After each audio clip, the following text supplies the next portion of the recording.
उसमें भी मनोज जी ने भी बोलते वक्त इस बात को कहा है, अपने ही वक्तव्य में उन्होंने इस बात को कहा है कि मैं भी उन्हीं में से एक हूँ, मैं भी ठाकुर कर रहे हैं। जो कविता उन्होंने पढ़ी है, भाई ये कविता आज की नहीं है, लंबे समय से इस कविता को जाना होगा या पढ़ा होगा। तो ये जिस परिप्रेक्ष्य में ये कविता लिखी गई है वो किसी जाति को लेकर कम से कम ये कविता नहीं लिखी गई। मैं ना किसी का समर्थन कर रहा हूँ, और बल्कि जिस पार्टी से वो आते हैं वो जातियों की पार्टी करने के लिए वो मानी ही गई है। वो पार्टी समाज को बांटकर, समाज में भेदभाव उत्पन्न कर उसका राजनीतिक लाभ लेना, MY समीकरण बनाना, अगड़ा पिछड़ा की लड़ाई करवाना।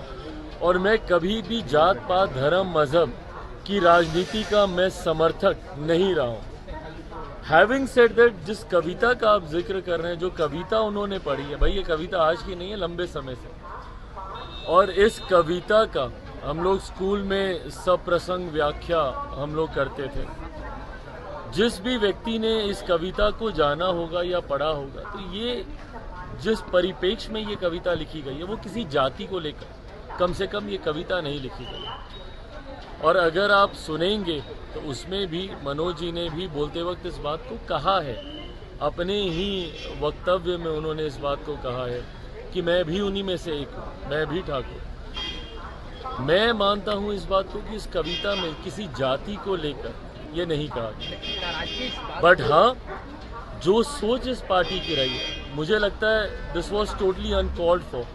इसकी ज़रूरत नहीं थी ऐसी किसी कविता को पढ़कर इस तरीके के मतभेद को उत्पन्न करने की। बट हाँ, इसको जिस परिप्रेक्ष्य में या जिस दिशा में इस पूरी बहस को लेकर जाया जा रहा है, मुझे लगता है वो भी कहीं से उचित नहीं है। आज की तारीख में जब हमारे प्रदेश में और बहुत ज्वलंत विषय हैं, ज़रूरी है जात पात धर्म मजहब की इस राजनीति से उठकर सही दिशा में अपना ध्यान केंद्रित कर बिहार के उन ज्वलंत विषयों को सुलझाने का प्रयास करना।